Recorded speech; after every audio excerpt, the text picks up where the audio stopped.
absolutely nothing working. It's into alarm status. Oh, it's happening. Something's happening.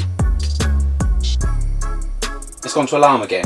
Right, that is a bit of a disaster. These batteries are a pain in the arse. I can't believe this is happening to me. I absolutely can't believe this is happening to me again. I don't know now, I'm at a loss really. It should have been so simple. I guess the other thing to do is to check what the one I've just taken off does on its own, whether it powers this stuff. Do exactly what I've done here and do it on this one, and that will be the test to see if that one is or not. Right, we're in, connected. It's gone into alarm again. This one's gone into alarm.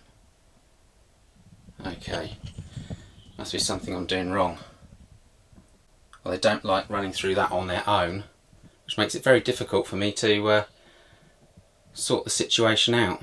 Right, having no luck with this. I don't know whether these like to be in pairs more than just on their own singly, and that's the problem. But the communication cable is in to the servo, and we've got power to it. Power is getting to it. Some lights flash, and then our other one goes into alarm mode as well. So on their own, they aren't liking it. Now this battery is not connected to anything. It is saying it is at 100% on the dots. I'm just thinking just go with it. I absolutely am sick to death of it. I just want to get on with it and have an easy life and it out. The only thing that's running is our EcoFlow that's completely separate. That is running the house. So this system I'll try to see if it was a problem with this battery on its own or this one. So now I'm thinking we're just going to have to go and hook them up and see if they all work together. So let's work on installing it all and try to switch it all on together. Right, we'll turn them all on.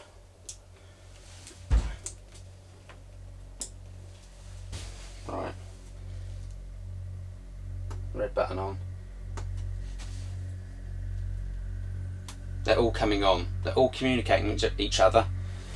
All the batteries have came on.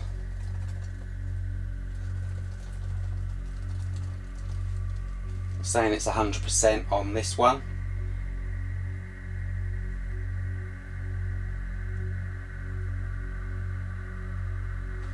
Thank God they charged it up for me.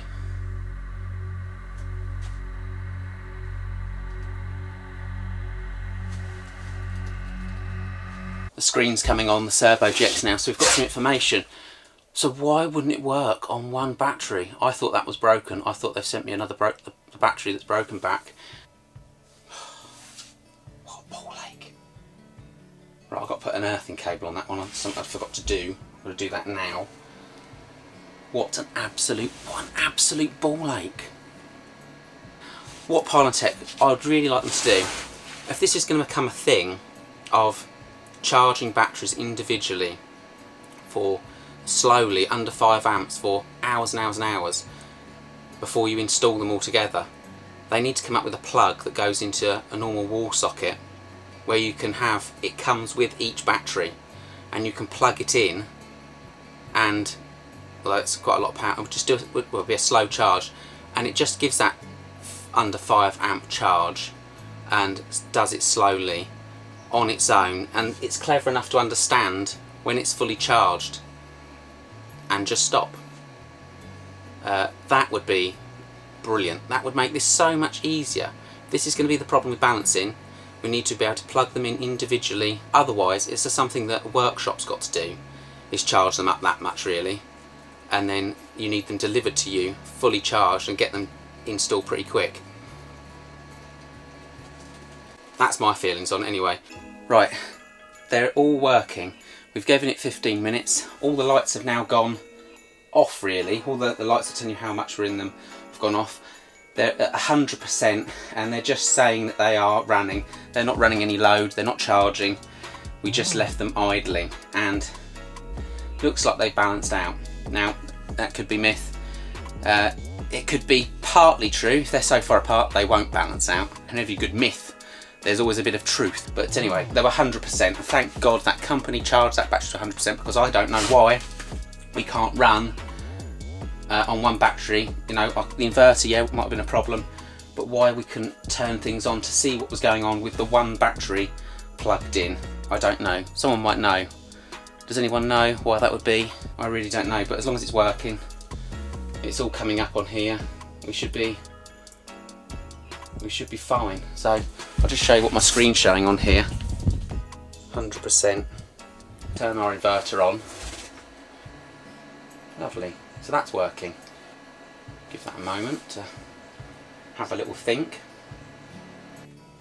I mean, we're not going to know if this battery's working right until we use it. I'm sure it is. I'm sure they fixed it. They've been very thorough with it, and they don't want the embarrassment of it not working. Let's flick a switch and put some fridge freezers on.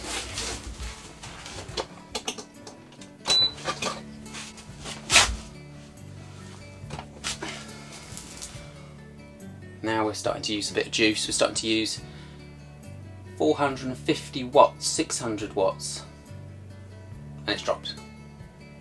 And now our PV chargers come in, doing 200 odd watts. We're covering our load, sort of. We're using 56 watts. Terrible day today, absolutely shocking. So, a bit of fiddling around, right? Let's flick our switch back on. This will be our house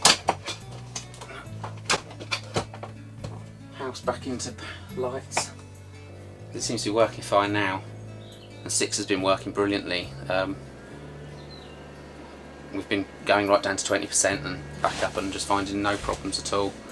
So I'm hoping now that 7th battery is back and is fixed, we're going to be able to store a lot more power and get through the winter challenge.